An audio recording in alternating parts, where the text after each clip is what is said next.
रोना है तो रामायण को देखिए।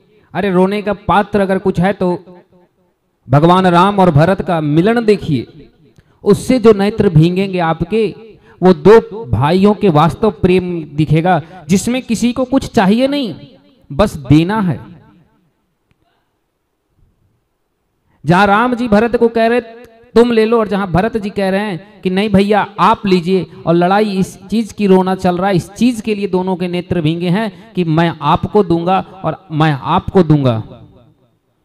इसलिए रो रहे हैं कि तुम सुखी रहो, तुम सुखी रहो, तुम राजा बनो, तुम राजा बनो। प्रेम इसे कहते हैं, समर्पण इसे कहते हैं।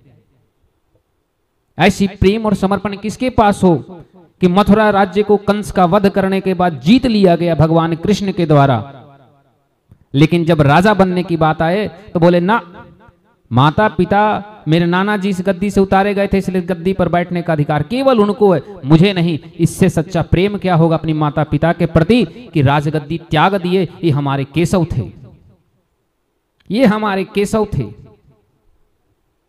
ऐसा प्रेम, प्रेम देख करके रोना है तो इन्हें देखिए। राधा और कृष्ण का वियोग को देखिए कि कैसे दोनों एक दूसरे से लीला को रचने के लिए दूर हुए, और मात्र 20 किलोमीटर दूर मथुरा और वृंदावन में कभी मर्यादा को ना लांगे और कभी मिलने नहीं आए। ना कृष्ण यहाँ, ना राधा जी वहां गई अपनी गोपियों के साथ में। ऐसी मर्यादा पूर्ण प्रेम को देखिए और इसमें आंखें को भिंगाइए, इससे आंसू बहाइए, इससे आप और आपका कुल तर जाएगा। ये होता है प्रेम। राधा चरित्र को पढ़िए और राधा रानी की चरित्र को अपनी पुत्री को सुनाइए और कहिए कि तुम ऐसा बनो। ये है प्रेम। प्रेम में रोना है तो इसे रोइए।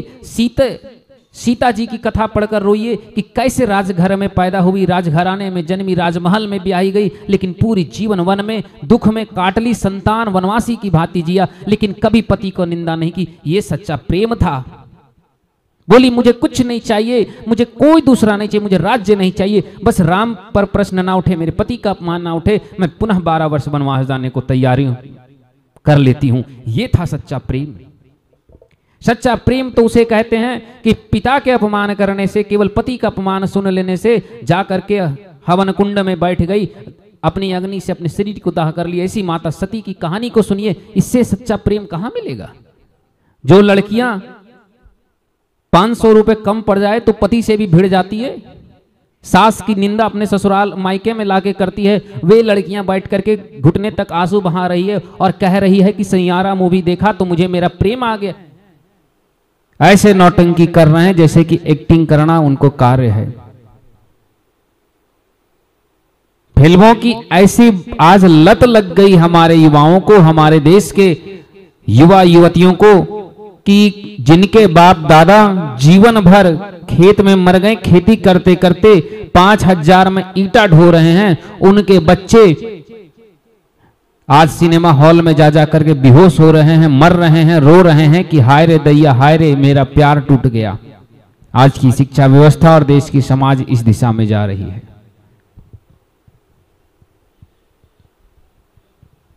बाप गांव में मर गया, लोगों के घरों में मजदूरी करते करते, और बेटा बेटी सिनेमा हॉल में मर गई फिल्म देखकर रोते रोते।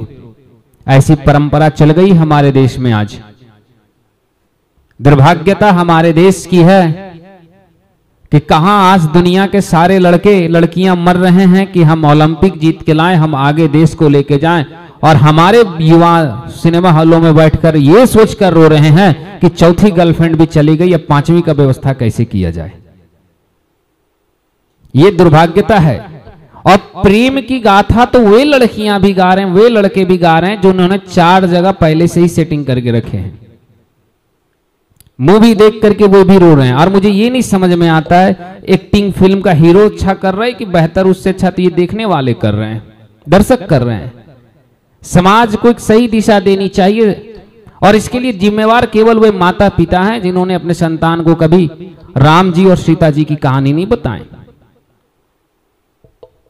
अगर ये लड़कियां जो आज रो रही है, जो लड़के रो रहे हैं सिनेमा हॉलों में, अगर इनके बाप दादाओं ने बचपन में 4 जूते मुंह में मारे होते और बोले थे बैठ आज तुम्हें राम जी की कथा सुनाऊंगा कि मर्यादा होती क्या है, तो शायद गलत भी होता तो इस डंके की चोट पर बनाकर रील्स ना वायरल करता।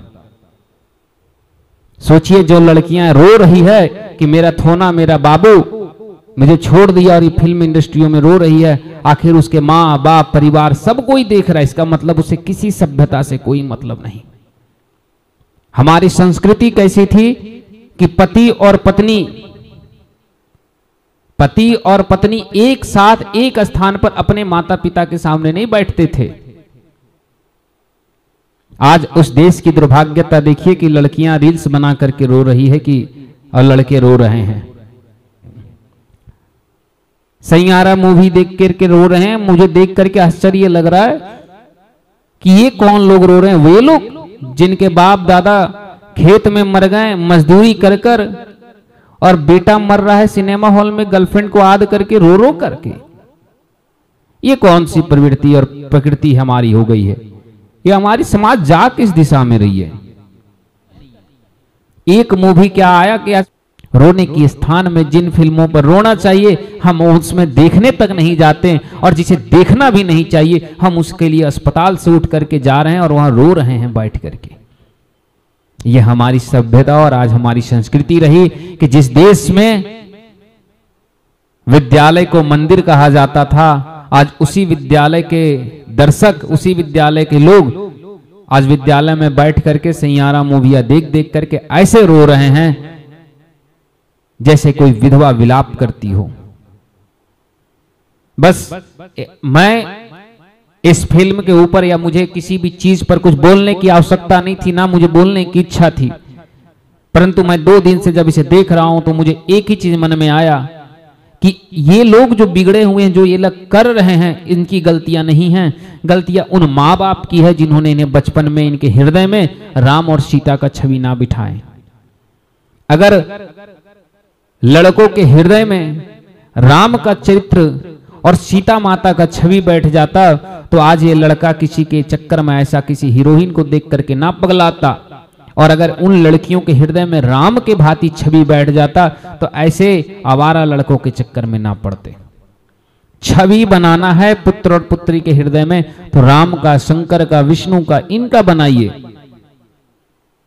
दुर्गा, सीता, पार्वती, लक्ष्मी, राधा इत्यादि भांति भांति देवी देवताएं, माता सती, अनसुईया, महात्मा, कई ऋषि महात्मा, इनकी बताइए। राजा विक्रमादित्य, ऐसे ऐसे राजा हमारे यहाँ, इनकी छवि बताइए बच्चों को। रोज अगर एक कथा आप बच्चे को छोटे से सुनाना लगे, जब बच्चा बैठे तो ट्विंकल ट्विंकल लिटिल स्टार के साथ साथ अगर आप ये भी बता दें कि मंगल भवन अमंगल हारी, तो शायद आपका बच्चा इस राह पे नहीं जाएगा। याद रखिएगा,